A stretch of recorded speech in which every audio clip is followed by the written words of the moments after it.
ሰላም ጤና ይስጥልን።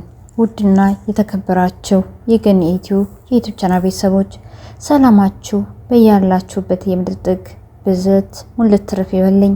ለዚህ ቻናል አዲስ የሆናችሁ ሰብስክራይብ፣ እንዲሁም ነባር ቤተሰቦቼ ላይክ፣ ኮሜንት ማድረግ አትርሱ።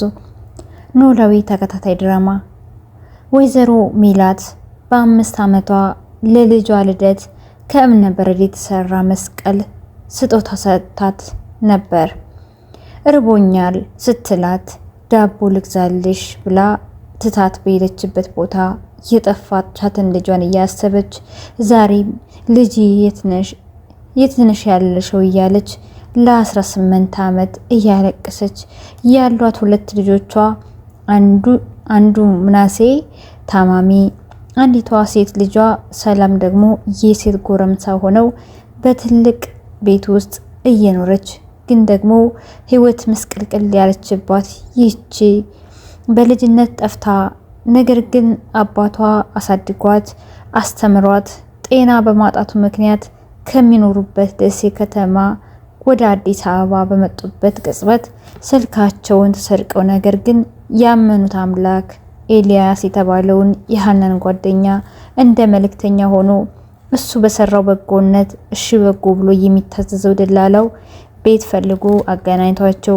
ከዛ ማለፍ ሲል ሃናን የምትሰራበት ቤት ወይዘሮ ሜላት ቤት የቤት ሰራተኛ ሆና እንድትገባ ካደረጋት በኋላ ሃና ለአባቷ የመጀመሪያዎቹ ቀናት ላይ ሐኪም ቤት ለማፈላለግ አብረው በወጣችው ልጅ ወይም ጆሮ ምክንያት ስልክ ሰርቀሻል፣ ሌባ ነሽ ተብላ ከቤት እንድትባረር ሆነች።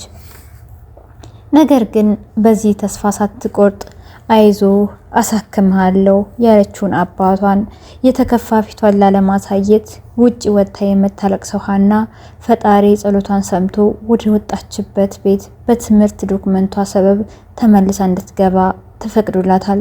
ነገር ግን የጠፋችው ልጅ የሐሴት ምትክ ተብሎ ምናሴ ያለችው እናቱ በጣም ለሷ አዛኝና ሩህሩህ ስለሆነ ሐሴትም በልጅነቷ እንደሱ ታስብ ስለነበር አሁንም ሃናን በበጎ እንጂ እናቷና እህቱ እንደሚያስቡት ሌባ ብለው አሊያም ዝቅ አድርጎ እንደሚያመነጫጭቋት አይደለም።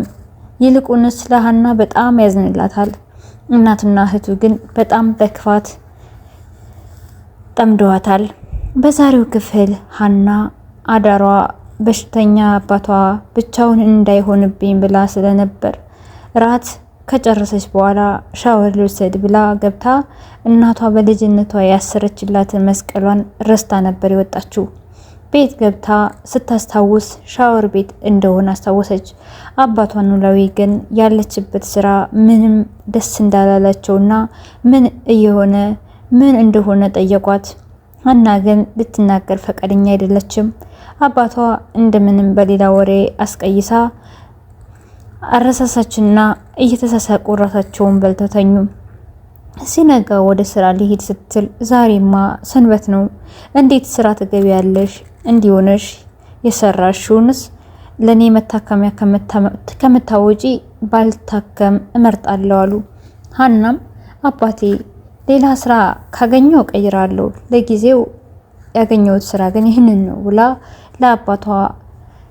ለአባቷና ለጆሮ ምግብ ሰርታላቸው ወደ ስራዋ ስትገባ ወይዘሮ ሜላት ልጄ የት ሆነሽ ነው እያለች በልጇ በሰላም ስትበሳጭ አምሽታ ገብታ እሷን ስትንከባከብ ይሄኔ ልጄ አጠገቤ ብትሆኝ እኮ አለውልሽ ትኝ ነበር እያለች ስታለቅስ ይዛው ያደረችውን ፎቶ አስቀምጣ ሆዷ ልጄ ትሆናለች ብላ ያልጠረጠረቻት ሃናን በግልምጫ ተቀብላ ሽንት ቤቱን እንድታጸዳ አደረገቻት።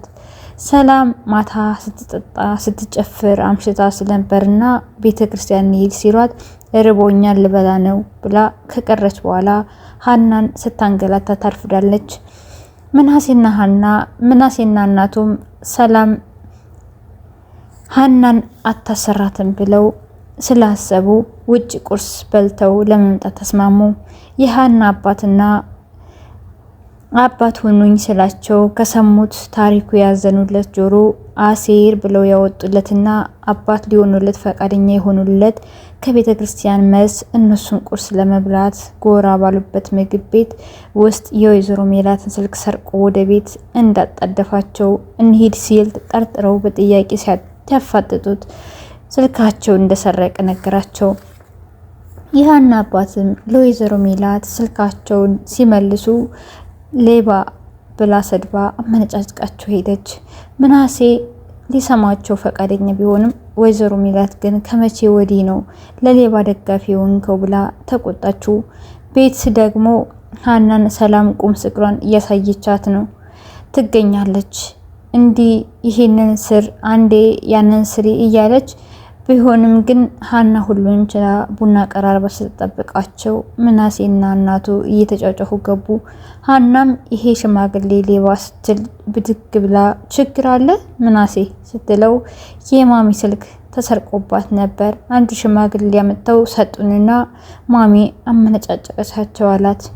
የራሷ አባት እየተሰደቡ እንደሆነ ያልገባት ሀና እና የእውነትም ሌባ ሆነ ነው ስትል አይ ሊያስረዱን ነበር፣ ግን ማሚ ልትሰማቸው ፈቃደኛ አይደለችም። ቁርስ ልንበላ ገብተን ነው እኮ ይህ ሁሉ የተፈጠረው። ለኔ ሻይ ብቻ ይዘሽልኝ ነይ መኝታ ቤቴ ብሎ ገባ። እናትየውም ለብቻዋ ገብታ ከዶክተሩ ጋር ስልክ ስታወራ ከቆየች በኋላ ዶክተሩም ቶሎ ከሀገር ሊወጣ እንደሆነና ልጇ ምናሴን በቅርብ የሚከታተለው ሰው ማግኘት እንዳልቻለ እንዲሁም እሷ ካገኘች ልትፈልግለት እንደሚገባ ነግሮ ስልኩ ተዘጋ። ሀና ድምጻቸው ሲጠፋባት ልታያቸውም በዛውም ቡና ፈልቷል ብላ ልትጠራት በሩን ከፍታ ስትገባ ምን ፈለግሽ አለቻት። እሷም አይ እትይ ሊውጥ ብዬ እኮ ነው፣ ደግሞ ቡና ፈልቷል ልጠራዎት ብዬ ነው ብላ መለሰች። ሜላትም ራሴ እመጣ ነበር እኮ ብላ ወጣች።